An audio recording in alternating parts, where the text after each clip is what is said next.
We are Rogue Media Sports. You haven't heard about the McCrispy yet? Well, then, you probably haven't heard the sweet silence after the first crispy bite either. Go try it for yourself to hear the best nut sound you've ever heard.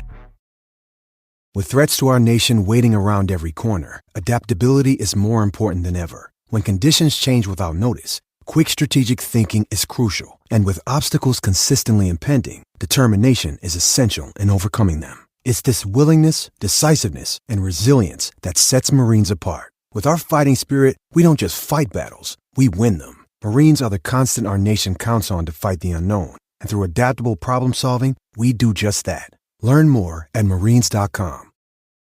It is the Doomsday Podcast. Matt Mosley, Ed Werder, Frito Nation Productions, and we sit here tonight.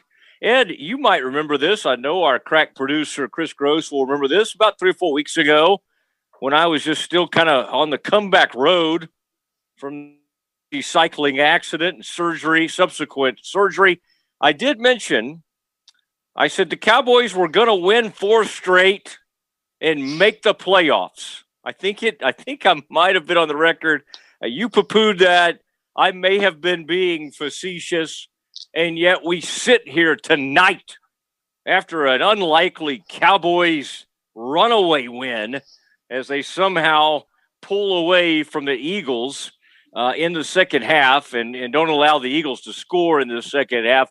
Ed Werder, the Cowboys now have, I would say it's gone from like 1% to 5% to like, I got to think this thing, and you usually look at those, whatever those things are called, PFI or RFI or something.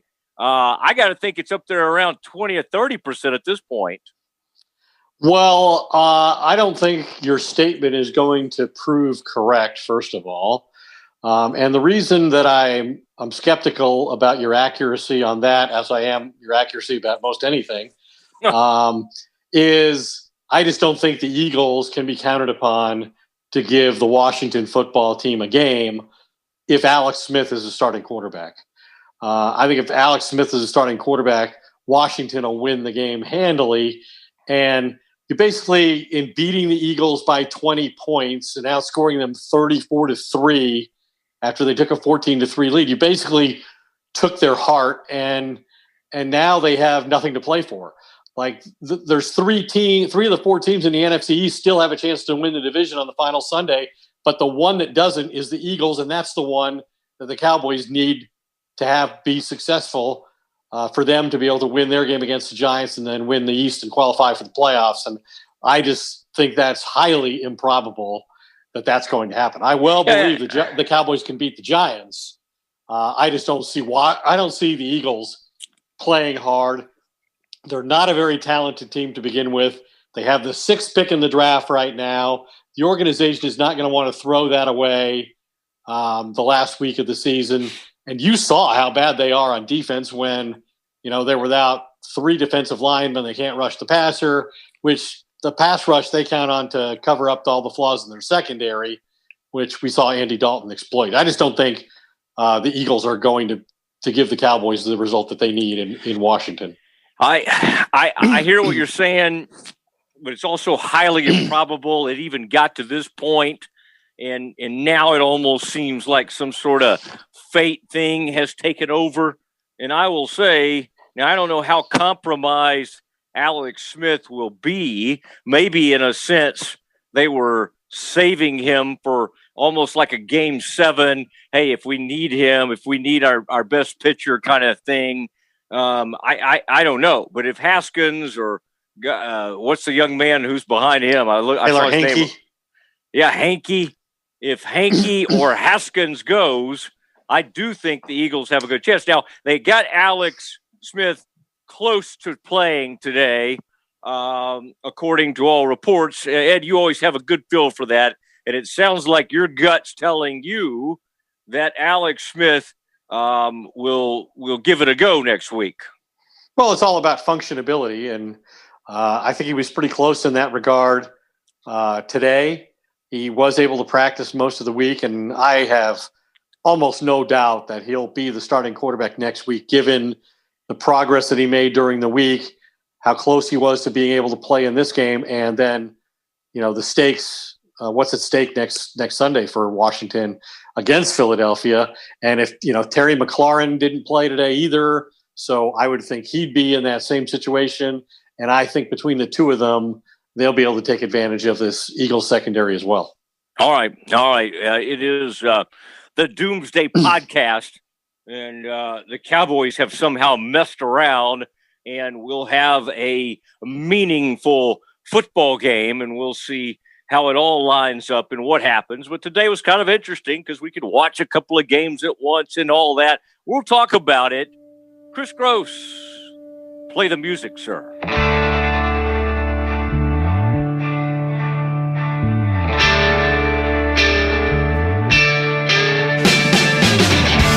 All right, Ed Werder, Matt Mosley, Frito Nation Productions, and hope everybody had a Merry Christmas, Happy Holidays, all of that to you. Ed, you look, I can see you right now. You got some athleisure wear. Did you, was Santa good to you? Is there anything you received this year that you were kind of excited about? Well, we were able to escape to Colorado for Christmas. So it was our granddaughter Delilah's first Christmas. She's 7 months old. And then Henry's at that magical Christmas age of 5. And he got from us his first football helmet and uniform. And it was an odd choice of teams. He lives in Colorado. He was born here. So he does follow the Broncos and the Cowboys a little bit, or he's aware of them more than others. But he wanted a Panthers uniform because he's into the Avengers, and one of the characters in the Avengers is a Black Panther. So he wanted a Black Panthers uniform, and so he's wearing a Christian McCaffrey jersey, and I think he's a wonderful representative of football, and the McCaffrey family's from Colorado, and Ed McCaffrey won Super Bowls with the Broncos. But so that was our Christmas, and then I hustled back because I was assigned for the first time since the Pittsburgh game to cover the Cowboys today. So I found myself back in the most unexpected of workday locations, which was game day at Jerry World. Like you said, we're playing meaningful football. Like, didn't we all believe that we were done on this podcast talking about the games? Like, the games were of no real consequence for a very long period of time. Yes. And here we are. Now they're not.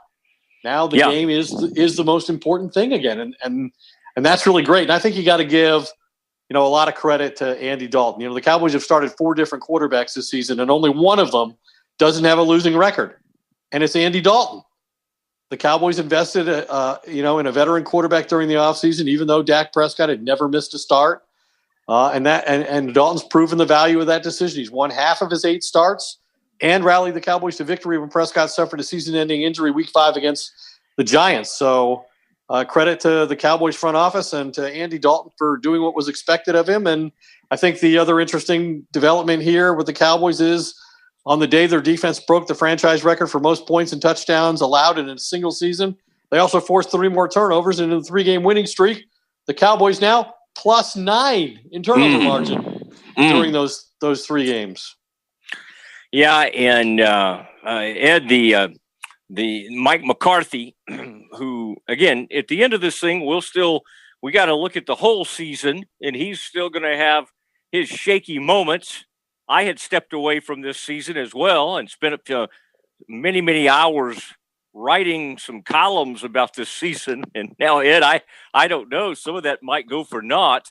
But the news came across Fox. Ed, I don't know how this slipped past you, that late last night or whenever they have their meeting, the watermelons came back out. They were smashing watermelons. I guess they've had so few wins this year. It's like, well, we won that game against the Vikings when we smashed some watermelons. Let's smash some more watermelons. And the team captains apparently smashed watermelons that were filled with candy. And this team strikes me as a team that, they choose motivational tactics from first grade birthday parties. Like, this is something you would do for Henry. like here in a couple of years. Try to hit a watermelon full of candy. I think Henry's too old for that at 5.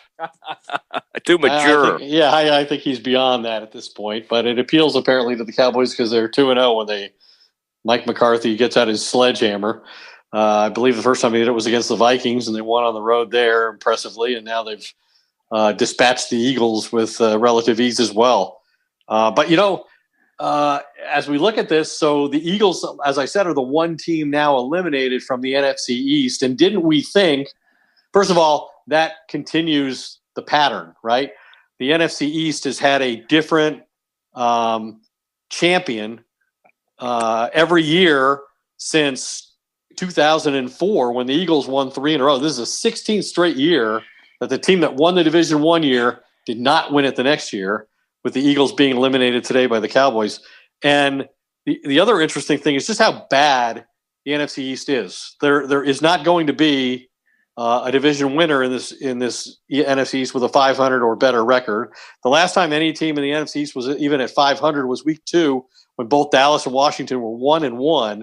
Dallas is the only team in the division all season that had a winning record at any point. They were 1-0 after week 1. So somebody from this division next week is going to be the third team in the Super Bowl era to go to the playoffs as a division champion with a losing record. The 2014 Panthers did it at 7-8-1. The 2010 Seahawks did it at 7-9, and in all likelihood, either Washington or Dallas will do it at 7-9 this year as well. Well, and earlier you stated that you think it's highly improbable, but if it happened, who would be the hottest team heading into the postseason of those 4? It would be the Dallas Cowboys. And Ed, dare I say that, if they finish out with a win and if they somehow host a playoff game, could one of the just things that we had thought of that was going to happen for sure was that Mike Nolan was going to be fired and they would have some new members of the defensive staff. Is this guy, and you've known and dealt with Nolan for many, many years and know about him, and he had some time there in Denver. That's an organization you've known really well. Is there a chance this guy's on his way to saving his job, or is that still improbable?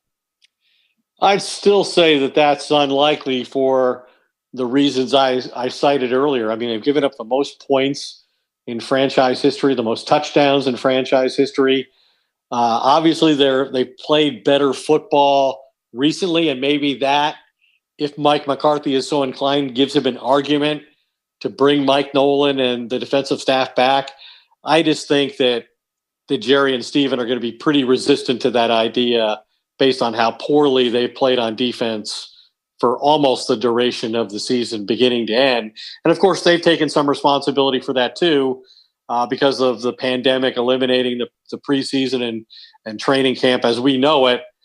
They said it was too much to, try and implement a new defensive system under the circumstances through Zoom calls and so forth and not being on the field. And so they've taken some responsibility for that. But I think ultimately the culpability is going to belong to Mike Nolan. And, he hadn't called plays on defense for 8 years. I think that in all likelihood, there'll be a change at that position. Unless the Cowboys go to the playoffs and have some level of success, I think that's the only thing that would give Mike McCarthy the leverage to keep Mike Nolan and the defensive coaches, if that's what he wanted to do to begin with. All right. It is Doomsday Podcast. Ed Werder, Matt Mosley, Frito Nation Productions, Cowboys find a way to win this thing. And I like that, Ed, there were some complaints on Twitter that you're a man. By the way, have you welcomed me back to Twitter? Have you given me, I think you did that perhaps on Twitter. You haven't on the podcast. I want to give you that opportunity right now. To me, it's a pretty big thing in the Twitter world to have my suspension or whatever it's called lifted, or the hack that happened. The problem is, I have that burner account now that at Mosley was hacked. I don't know how to get rid of that. I'm just going to keep that one just in case. Yeah, I'll welcome you back, but only. Thank you. I missed your witty repartee on there, but mostly I'm going to welcome you back strictly because I feel somewhat responsible for you losing your account there for a while because it was apparently I got hacked and that led to you getting hacked. And Yeah. So yeah, I'll welcome you back in that regard. Someone named Brittany from Twitter. She was the one who made it happen and got me back on Twitter, and I appreciate her. I've tried to express my gratitude via email, as she has not responded. I think she just wants to kind of move on with her life, and I understand that. Ed, so here we sit. Cowboys have put themselves in this position. Let's look at a little bit at today's game. We'll have our stretch marks, our grades from Stretch, and I think for once he'll be in a pretty happy mood about this team. Ed, let's start. We talked about Andy Dalton a little bit. You got to say, for being such a broken down, a whole group of replacements on the offensive line, man, they've kind of developed a little bit of continuity, and I think we probably need to give the O-line coach a little credit for that because they obviously, and I think that we have to give that O-line credit for some of Dalton's recent success. Yeah, I mean, I think they have established some continuity, even though they're primarily backup players. And even Connor Williams, the last holdover starter, left this game early with a knee injury, went to the locker room in the third quarter. But, in fairness to the Eagles, we also have to point out that they were without Josh Sweat and Derek Barnett, their two starting defensive ends. And then after a series or two, all-world defensive tackle Fletcher Cox was out of the game with a neck injury. Then on the back end, they don't have Avonte Maddox, one of their starting corners. They don't have McLeod, one of their starting safeties. So they were shorthanded, but hey, that's the way it is. We haven't let the Cowboys use that as an alibi when they've lost, so we're not going to let the Eagles do it either. But I thought they were unable to pressure Andy Dalton very consistently, and so he was able to. He's good enough to take advantage of the one real remaining strength of this team, and that's the wide receiver group, right? He threw for 377 yards and 3 touchdowns. He had 3 50-yard passing plays, each to a different receiver. Michael Gallup and Amari Cooper had 100 yards receiving, and CeeDee Lamb scored twice. Ezekiel Elliott, I thought, was strong in closing out the game and finished with his second 100-yard rushing game under Mike McCarthy as a head coach. So, and then you talk about, I'm sure we'll talk more about this. We've already talked about them moving on from Mike Nolan. Well, they might also lose their offensive coordinator. And Kellen Moore is so good at the job that they had 500 yards of total offense for the 4th time this season. That's a franchise record. They've never done that in the 60-year history of the organization. So that's how valuable Kellen Moore is, that he's able to achieve that with, I think Dak Prescott had 3 of the games, but obviously Andy Dalton had the other one today. I mean, what I feel like you're getting at is this could end up being one of the great 7-9 football teams of all time. Well, I think it's no small accomplishment to overcome the adversity they have. I mean, you lost Dak Prescott, who, as we said, had never missed a game before. Ezekiel Elliott's having the worst season of his career by almost every measure. And you've got a defense that came into the game today ranked last in the NFL against the run, had given up the most touchdown passes, 31, and has now become the defense to give up the most touchdowns and the most points in a single season in 60 years. So I think they've overcome a lot. And I guess credit to Mike McCarthy in his first year for kind of hanging in there and, continuing to push these players and get them to the point where they could put together 3 pretty good performances in succession when it seemed all but over for them. Yeah. And maybe it's going to prove to be a bad thing. I think obviously my scenario that I laid out is going to be a bad thing because I have them missing the playoffs and falling from the 4th pick in the draft to, I think are they 11 right now? I think they're 11th right now. And so if they win again next week and don't get to the playoffs, they're going to fall even further.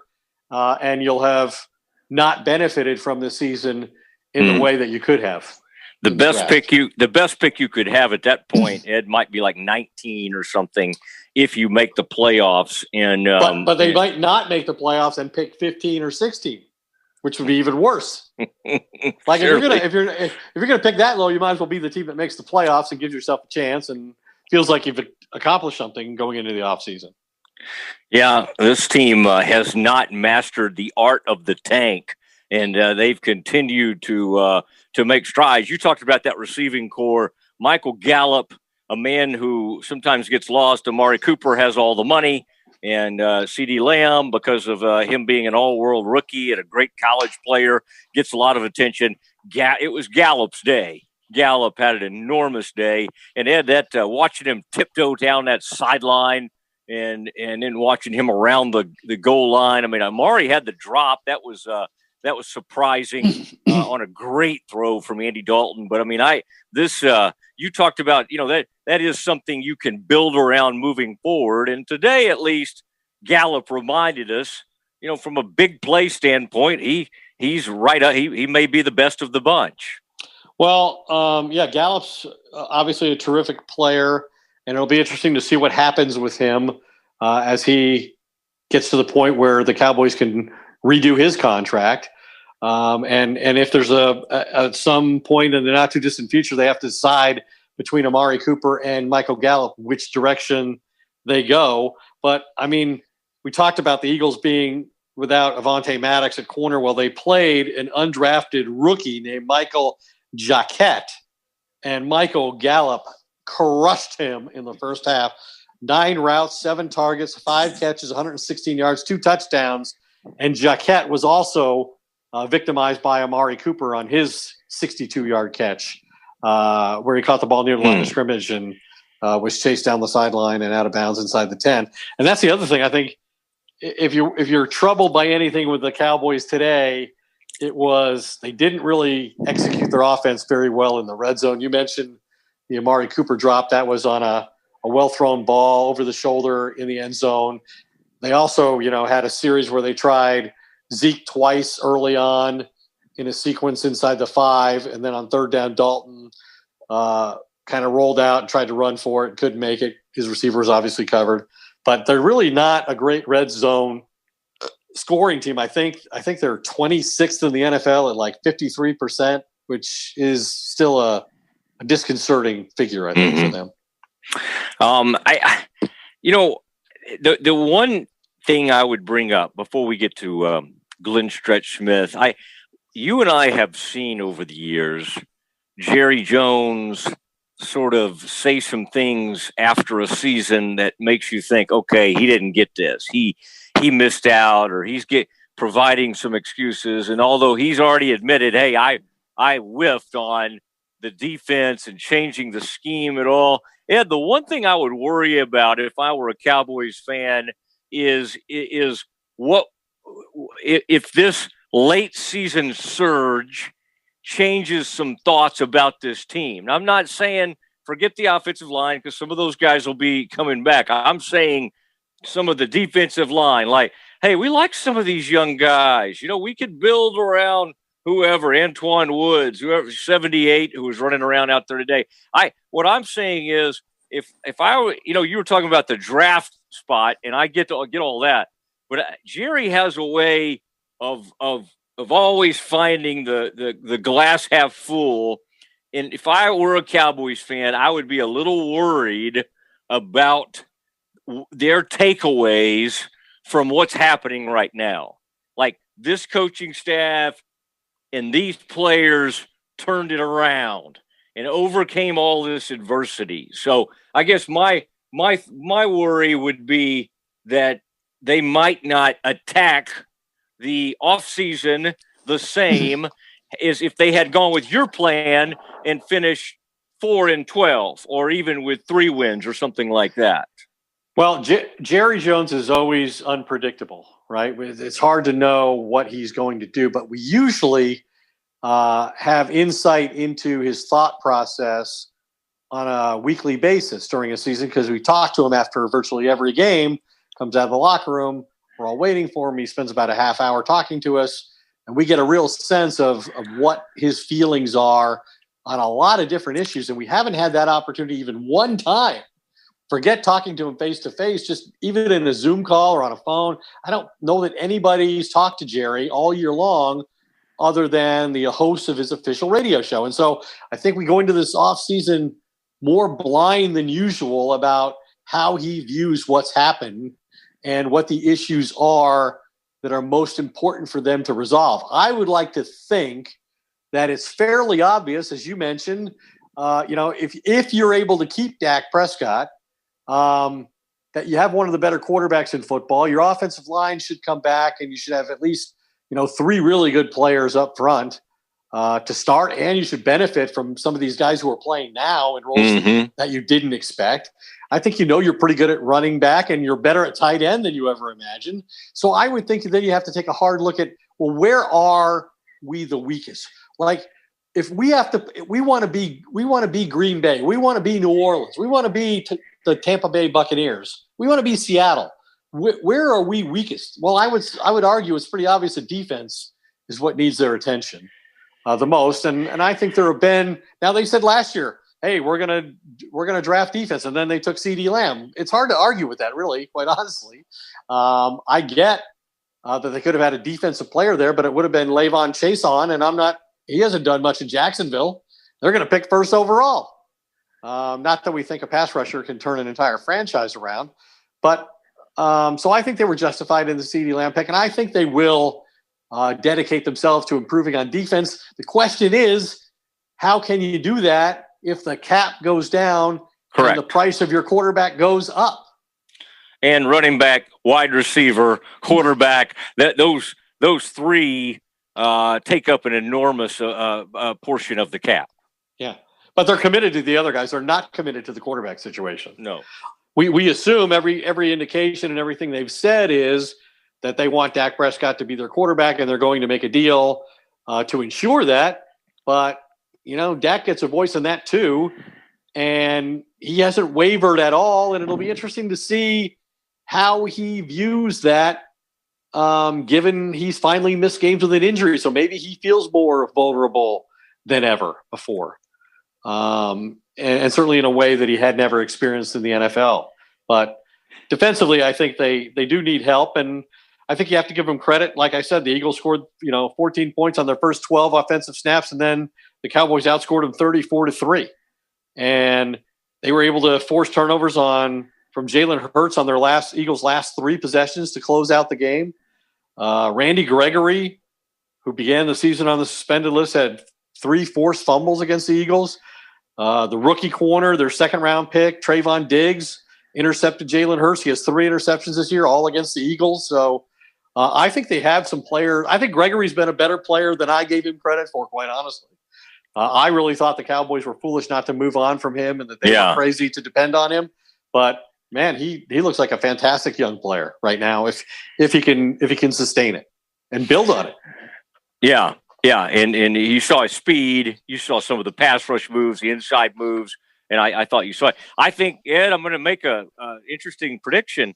A negotiating ploy for the Cowboys to just make things a little interesting and make even Dak go, interesting. They might make an offer to Dalton on like a 3-year extension. Not saying he's going to be the starter.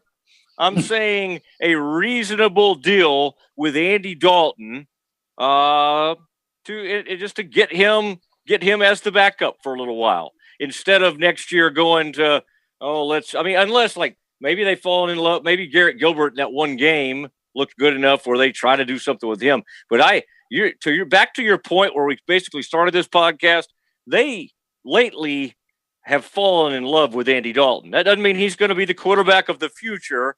I just think if they could, they'd keep him around for a little while. Sure.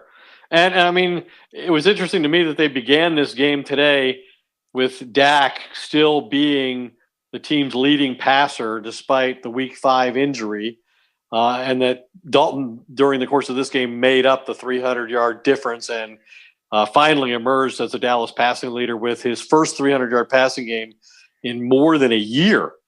He had 396 yards at Miami last year in a December game for the Bengals. But It'll be interesting if this team gets to the playoffs, because Andy Dalton's going to have to get them there, and Andy Dalton has never won a playoff game. He's played in 4. He hasn't won any of them. So there you go. Looking forward to how this Cowboys season may play out. Really? Oh, I had him 0-6. Okay. Oh, he's 0-4.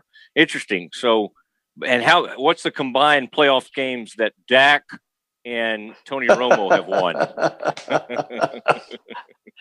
Would that be 3? I guess so. Tony was 2-4, and Dak is 1-2, I believe, right? Yeah. Yes. He's got the 1. So again, all Andy has to do is get 1. It is the Doomsday podcast. It is time for our grading.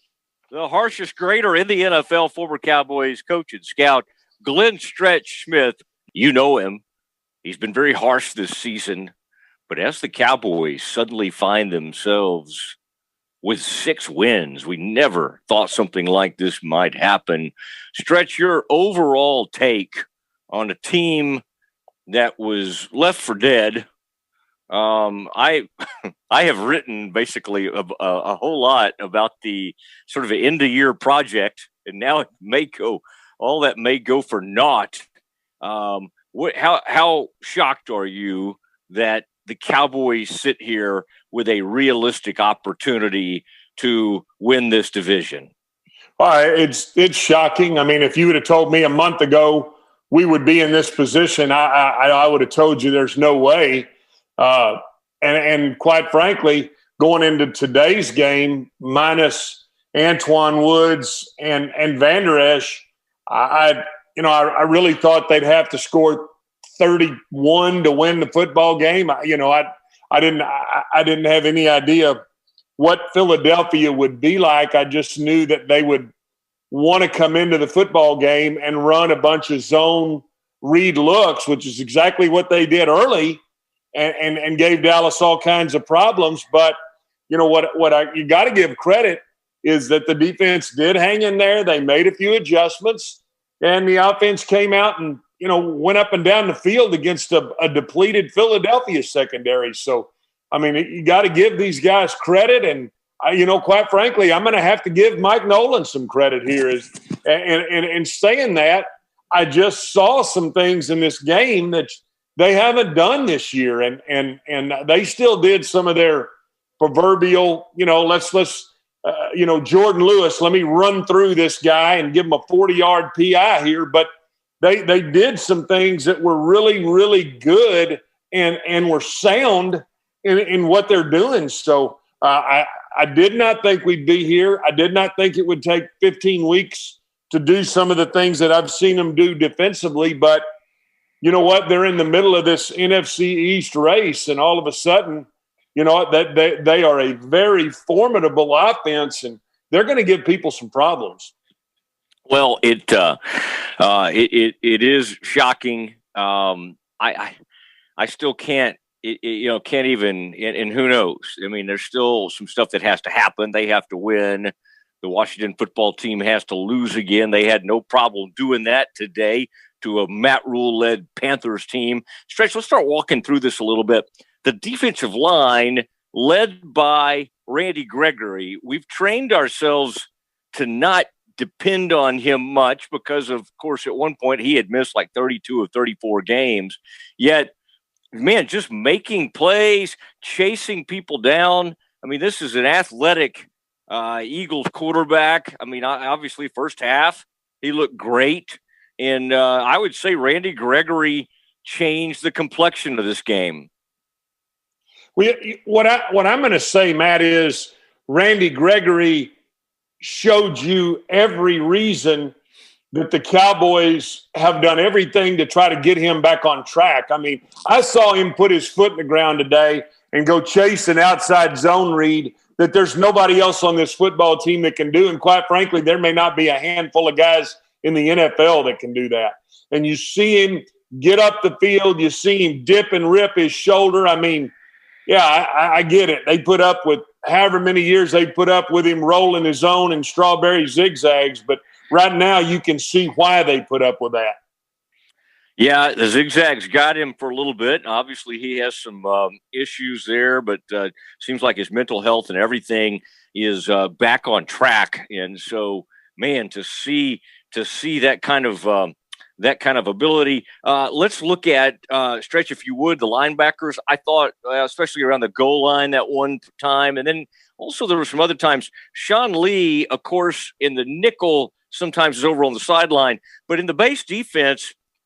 We saw shades of the old Sean Lee, where he'd come in and sideline to sideline, made some good hits. What'd you think of the linebacker play? I know 54, Jalen Smith got in there and got a little pressure today.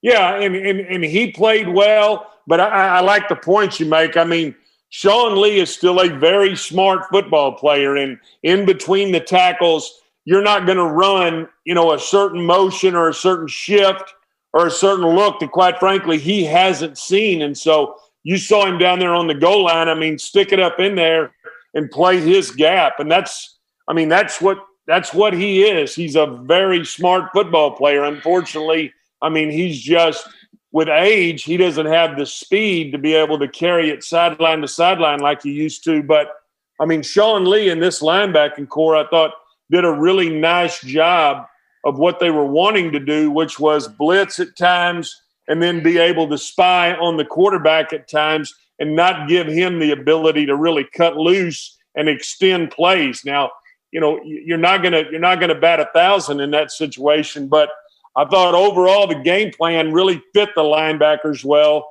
and they played well in this football game.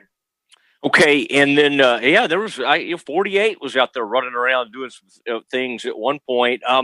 The secondary, walk me through what happened on the double move where Deshaun Jackson got loose. I mean, honestly, it looked like the Eagles were just going to shred the Cowboys. It's 14-3. Cowboys go out there, do a 3 and out, and it looked really bad at the time. You got cartwheels in the end zone and all of that stuff happening. Walk me through that particular play and then what you saw from the overall secondary. Awuzie, Diggs back out there involved in this thing, Jordan Lewis and some of the others.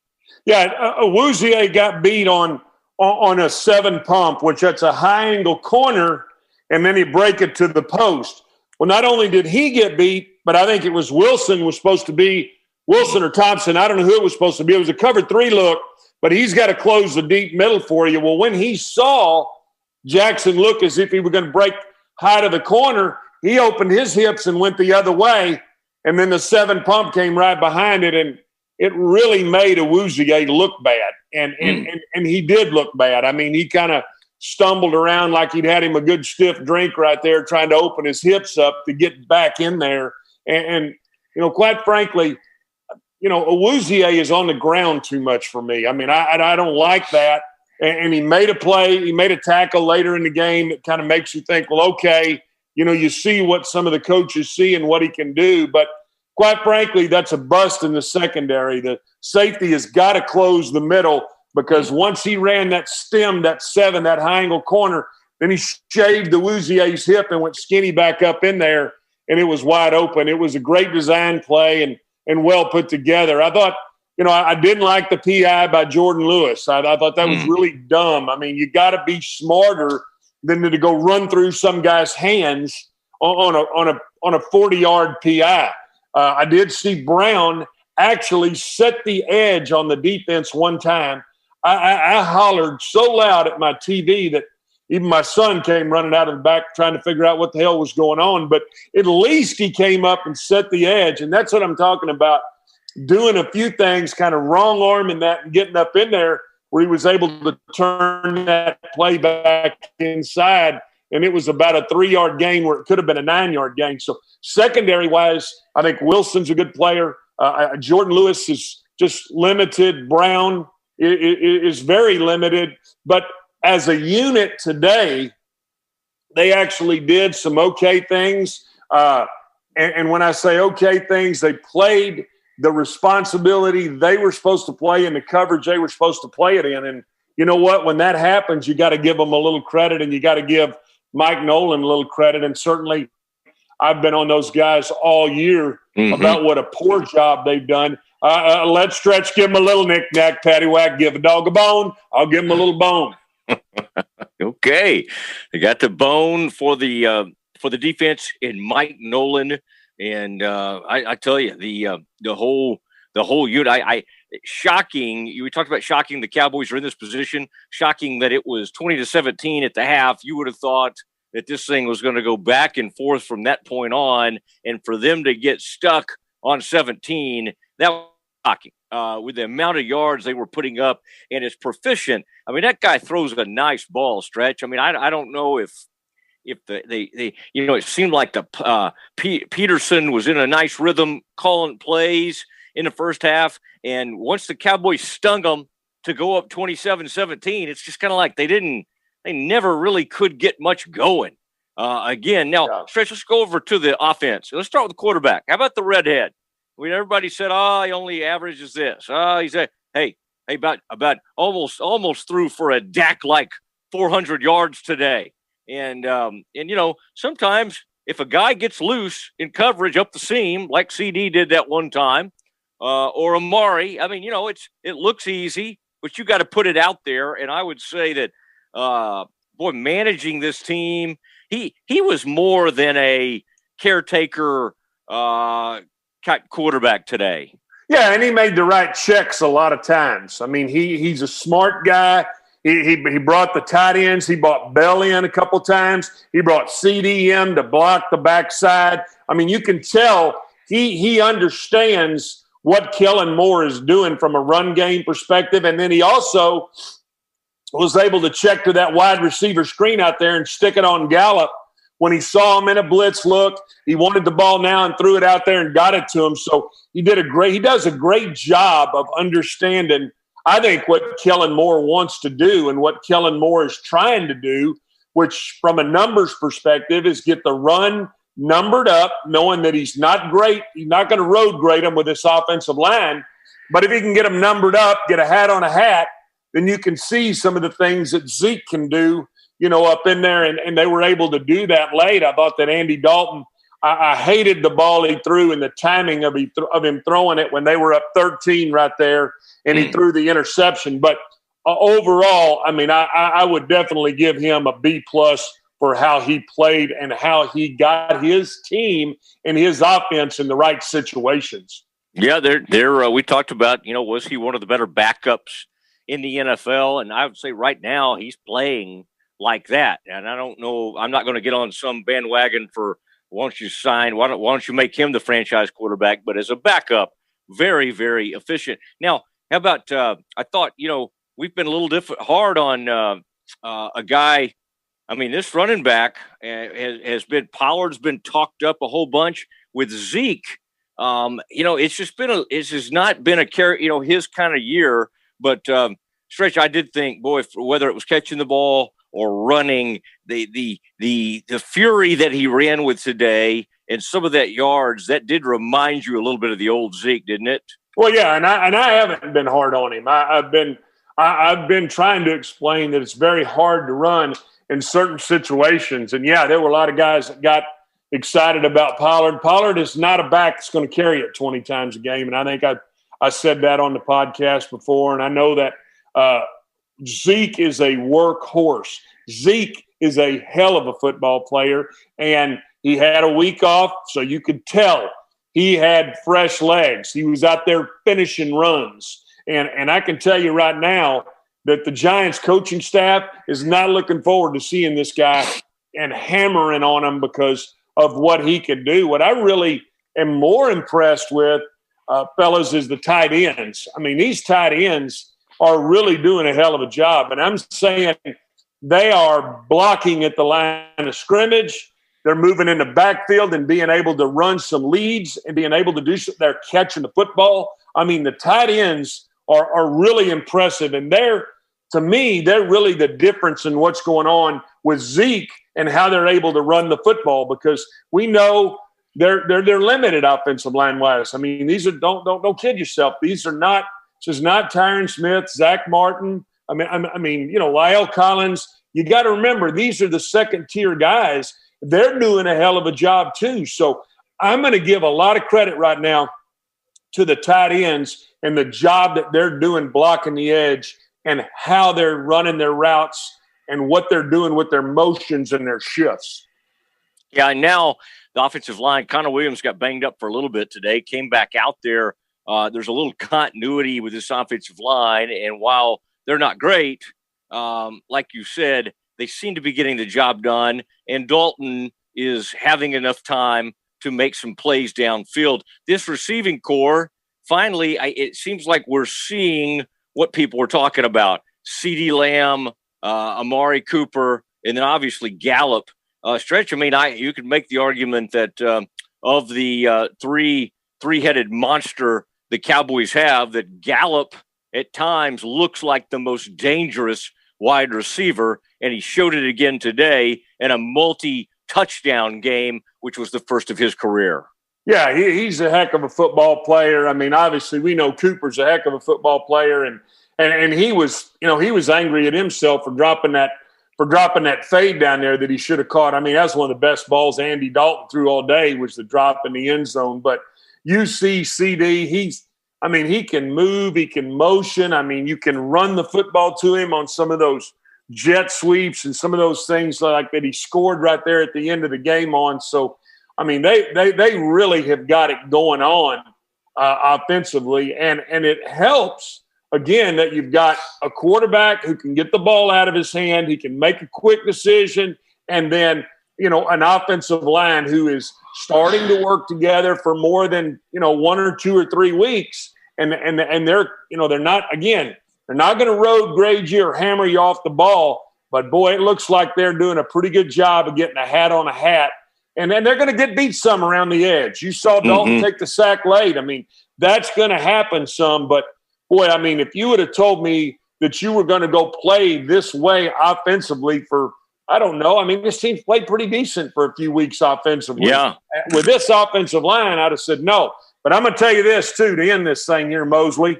You got to give a lot of credit to Kellen Moore. I mean, I think he's doing a hell of a job with calling the plays, what he's doing, how he's motioning and shifting guys and getting his players in a great position. Yep, and we'll see. He may be headed to Boise State. We'll see Jerry. We'll see if Jerry can maybe win a negotiation. I did think of you. Last thing I got for you, Stretch.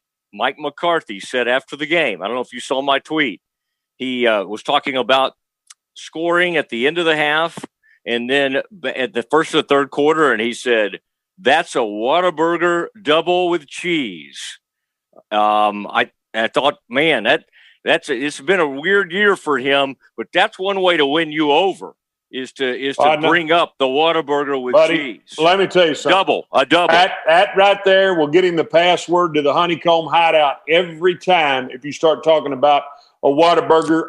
And if you really understand the green chili hatch or the spicy bacon burger, I mean, if you've got that, the hell you laughing at, Chris? If you got that taste down, you're going to get the password.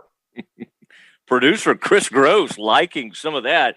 A man who does not, I think, favor the Hatch chilies, does not think they have the taste, but I think Stretch loves getting a Hatch chili on there. Stretch, you know what people want right now? They want to chase it down with a Miller Lite, Matt Mosley. That's what they want. Goodness. You said it. You said it, and it's the original light beer. Miller Lite always been there to bring people together through Miller time, especially the holidays. Boy, I tell you, Stretch is a man who, he's been known to put down a Miller Lite. So cheers to the only beer of the Cowboys celebrating 60 years of greatness. Here's to the original light beer. It's Miller time, even social distancing. People gathered around their Christmas trees, and the beer was flowing. And, of course, it was the beer of choice. It was Miller Lite. Holiday season, Miller Lite celebrated a unique occasion with the Dallas Cowboys. I want to remind you of those sweaters, hats, and socks from the Thanksgiving Day game. That's the title sponsor, the iconic Thanksgiving Day game. That's, of course, Miller Lite. Those things are still floating around, Stretch. I'll secure you some of those. Love to see you in some of that knitwear. Celebrate responsibly. Yeah, go ahead. Yeah, no, I think I could moonwalk in a pair of those. So go ahead and get me a pair when you got time. I tell you, have you ever had a case? Have you ever been able to take down a case of Miller Lights? All right. I'd give it to college try. I'd give it to college try. Hey, the Cowboys win next week and the Redskins lose. We'll give it the old college try, Mosley. How's that? Miller Brewing Company, Milwaukee, Wisconsin. 96, yeah, as I'm saying, celebrate responsibly. 96 calories and 3.2 carbs per 12 ounces. It's Miller Lite, the official beer of the Dallas Cowboys. And that is Glenn Stretch Smith, former Cowboy scout and coach, also a member of the WFAA TV team. And you can watch him Sunday nights at 10:30 on Dell Hanson's sports special, making Dell look good every Sunday night during the football season. Good night, Stretch. Have a good one, fellas. Oh, I knew it. I knew Stretch and Ed, I knew you'd appreciate that, would love to react to that comment from Mike McCarthy, who really ingratiated himself to Cowboys fans and the people of the great state of Texas and across the Southwest with his comment about the touchdowns at the end of the first half and the first and third quarter. He said that was a Whataburger double with cheese, he called it, and said those would be wrappers all over the facility on Tuesday. Whataburger with cheese all around. Ed, as a guy who spent a lot of your life out in Colorado, going to college out there, growing up, spending part of your childhood in that direction, when did you have your first Whataburger? And have you ever had a double with cheese? I've never had the double with cheese, and I can remember my first In-N-Out burger better than I can remember my first Whataburger, as sacrilegious as that might be here in the great state of Texas. But I did, when I first saw that remark, I saw it on your Twitter feed, and I wondered if you had just made that up. But then, because it was funny, and it seemed like it's in line with what you do on Twitter. But then I saw him quoted elsewhere similarly, and I thought it was hysterical that Mike McCarthy would bring that up. So well done by him. Always looking for a new sponsorship deal. That's right. And for all we know, I'm trying to think who the fast food sponsor is for the Cowboys. I mean, you'd think it'd have to be Whataburger. We used to accuse Randy Galloway of being the voice of that. You remember that old man's voice? He'd say, Whataburger. Yeah. We used to say that was Randy actually doing that. Ed, one of the things McCarthy also talked about was he was asked about Kellen Moore. And the fact that Kellen Moore, word came out that Kellen Moore had interviewed with Boise State. And, of course, he played there and famously had some great trick plays there. As some of their great wins. They were a team that crashed the old BCS party a few times over the years. But Kellen Moore is beloved, and in fact, maybe the most beloved Boise State quarterback of all time, and certainly he'll have the inside track if he wanted it. Ed, what have you gathered as you've kind of looked into this? And then even I'll say this: I listened to McCarthy, and he almost kind of seemed embarrassed that he might have said too much. I think he sort of wanted to say, "Hey, this is unique," and I would understand it if he took that job. But he also went to great lengths to say, "I think this guy's great, and we'd love to keep him around." Now, what I wonder is, I'm reading between the lines here. Is there any part of Mike McCarthy that kind of thinks, "Well, at least I could go back to calling plays if this kid gets out of here"? I doubt he would admit to that. And I'll say this before the game started on this subject. My thought was Jerry needs to be able to convince Mike McCarthy to take the Boise State job so that he can keep Kellen Moore. But I was just being facetious about that. But yeah, I mean, Kellen Moore is arguably the greatest player in Boise State history. He went 50-3 as a quarterback, finished number 4 in the Heisman voting in 2010. And he's not under contract to the Cowboys beyond the season. And as I got the sense in interacting with some people before the game on this subject that, Kellen really wanted to devote his attention to this game and trying to win this game, and that he did not officially interview for the Boise State job. But if he wants it, I assume he's going to get it. I can't imagine they wouldn't offer it to him if he wanted to be the next coach. And To me, it comes down to how much does Jerry view this situation to be similar to Sean Payton leaving the Cowboys organization for a head coaching position, in that, the Cowboys can't endure another brain drain on the coaching department. The mere fact that Moore, not only remained on the Cowboys staff, but was empowered to call plays either by or for Mike McCarthy is just a clear demonstration of his importance to the organization. But I don't know that there's an obvious solution for Jerry, because just as the timing was never right for him to make Sean Payton the head coach because of Bill Parcells, you kind of have a similar situation now with Kellen Moore. I mean, McCarthy's a Super Bowl winning coach, and he's got 4 years remaining on his contract. I guess maybe the positive for the Cowboys would be, and this is different than the Sean Payton situation, the positive for the Cowboys might be that Moore would be presumably leaving for a college head coaching job. So maybe Jerry believes the Cowboys could convince him to return whenever that's most feasible for them to do. But I mean, we talked a minute ago about the 500-yard, offensive performances, having 4 of them this year for the first time in franchise history. When Dak Prescott was injured, he had the 4 highest single-game passing totals in the NFL at the time.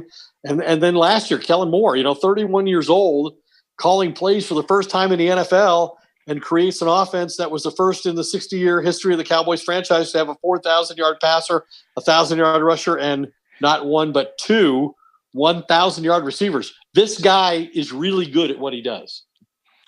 Yeah, it would appear so. And I've been slow to jump on the Kellen Moore bandwagon, but he could be headed to Boise, land of the blue field. Now everybody wants a color, a different color field. They got one in Myrtle Beach where the Chanticleers have one. Everybody loves that, and they're copying them. Ed, last note I wanted to bounce off of you.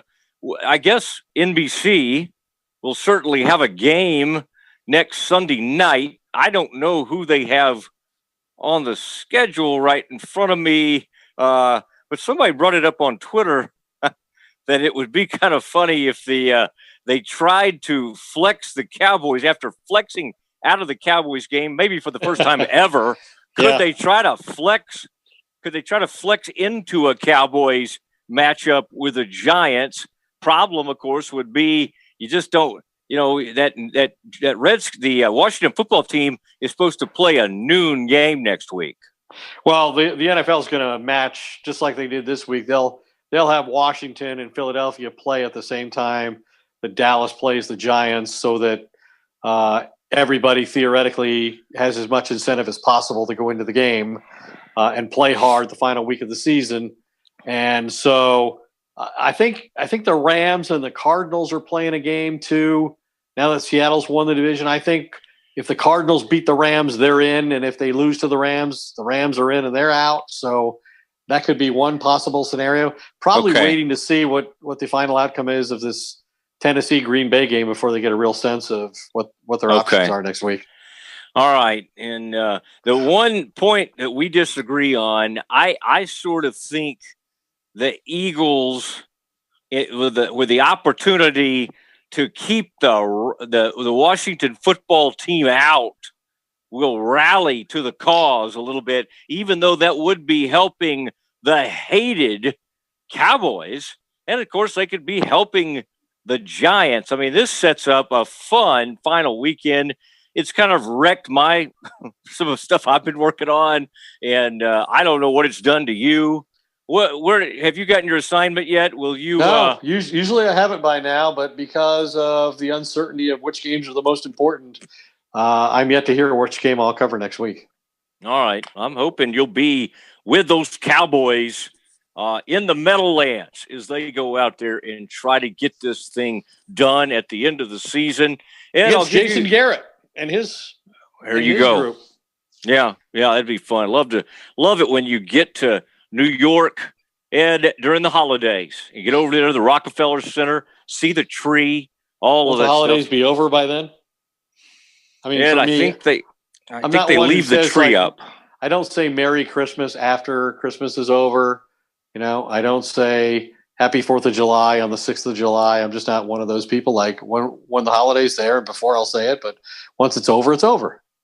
I hope you said Merry Christmas to some people today. And I really do. I really do. I hope you didn't. I said Happy 2021. Snub anybody. Yeah, we'll be happy to be in 2021. Ed, thank you for your work this evening. Been a long, long day for you. Always love it when you end it with the Doomsday podcast. Ed, I know you'll want to thank Chris Gross, our crack producer. Did such a great job at 103.3 for years, and then that station tanked, and Chris and I are just out scrambling around the countryside looking for gigs. But we love having Chris with us, and shout out to Mark Frito Friedman, who continues to advance. Anything? Have you seen Ed? You're better at reading. I don't get on Facebook much. What's anything we need to update anybody? You want to say something to Frito? Well, Frito's made it home from the hospital and from the rehab facility. Achieved his goal of being home for Christmas and living a relatively independent life. And that's great for him. And hopefully things will just continue to progress from here. Yep. And where he was, that is remarkable.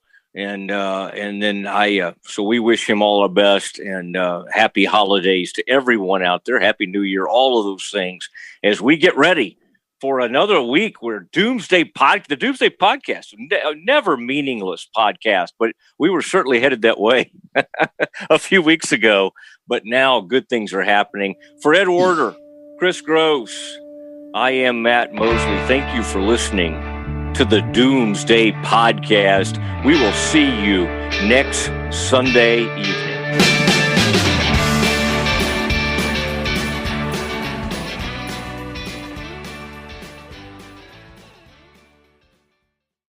You haven't heard about the McCrispy yet? Well, then, you probably haven't heard the sweet silence after the first crispy bite either. Go try it for yourself to hear the best not sound you've ever heard.